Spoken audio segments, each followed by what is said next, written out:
Hey everyone, welcome to podcast 597. Let's get right to the question of the day. It comes to us from Edmonton. Jessica says, remix culture is fundamentally at odds with older media institutions and practices. Investigate a case study which illuminates these tensions. It's a good challenge. Here we go.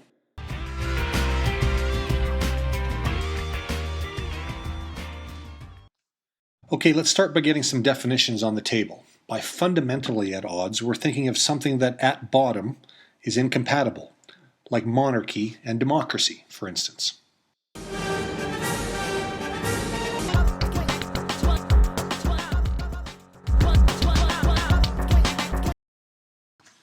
By remix culture, we'll follow Wikipedia's definition. It describes a society which allows and encourages derivative works. Remix is defined as combining or editing existing materials to produce a new product. This is the Cookie Monster, and he plays a starring role in our case study. Back in 1971, he first shared his signature song, C is for Cookie. You know how it goes. C is for cookie, that's good enough for me. Oh, cookie, cookie, cookie starts with C. Hey, you know what? Around cookie. And this is Stephen Duckett. Bath educated, he came to Alberta to head up Alberta Health Services, the government agency overseeing all aspects of healthcare in this province. And this is Laura Tupper. She works as a reporter for CTV News Edmonton.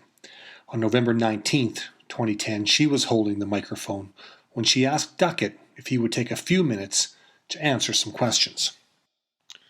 Duckett refused, infamously, saying that he was eating a cookie. In a moment of convergence culture, Laura's newsroom decided to post her entire 2 minutes and 13 seconds of raw Duckett interview to YouTube, instead of the usual practice of simply editing it into a package. Lawrence Lessig says remix culture boils down to the right to quote already existing media in your own works. And that's what remix artists did with the Duckett YouTube video.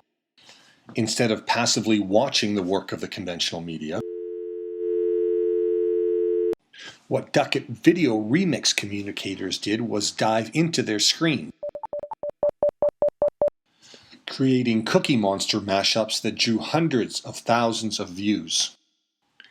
The Alberta Premier told the legislature, quote, I think everyone in Alberta watched and saw the offensive comments. I'll just leave it at that, unquote. But just as the remixers weren't content to simply watch and see, neither was the Premier. Duckett was fired 5 days after his comments hit YouTube. Now it might seem that the pre-YouTube practices of the conventional media are at odds with those of the remixers. After all, the conventional stations ask you to sit and watch and consider their output. Remix culture has you take that output as raw material for your own product. But there is a different perspective that is available. One that asks us to take this apparently fundamental opposition between older media practice and remix culture and see them not as discrete stories, but part of the same bigger story.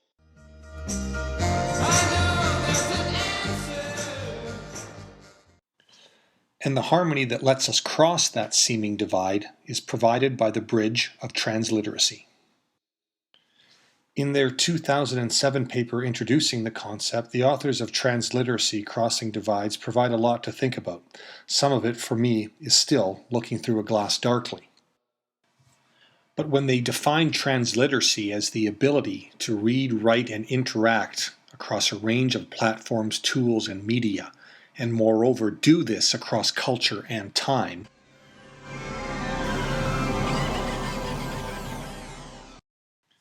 and when they say with an echo of St. Augustine that the experience of transliteracy is our inability to rest in it, then we have a vantage point from which we may see as united the older and the newer media practices. When the Cookie Monster first sang C is for Cookie, those vibrations didn't stop. And they haven't stopped.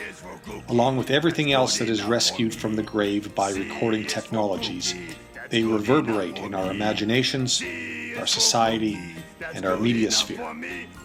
And that media sphere, maintained by the transliterates among us, is real enough for Stephen Duckett to, knowingly or not, have walked into as surely as he was walking down 107th Street.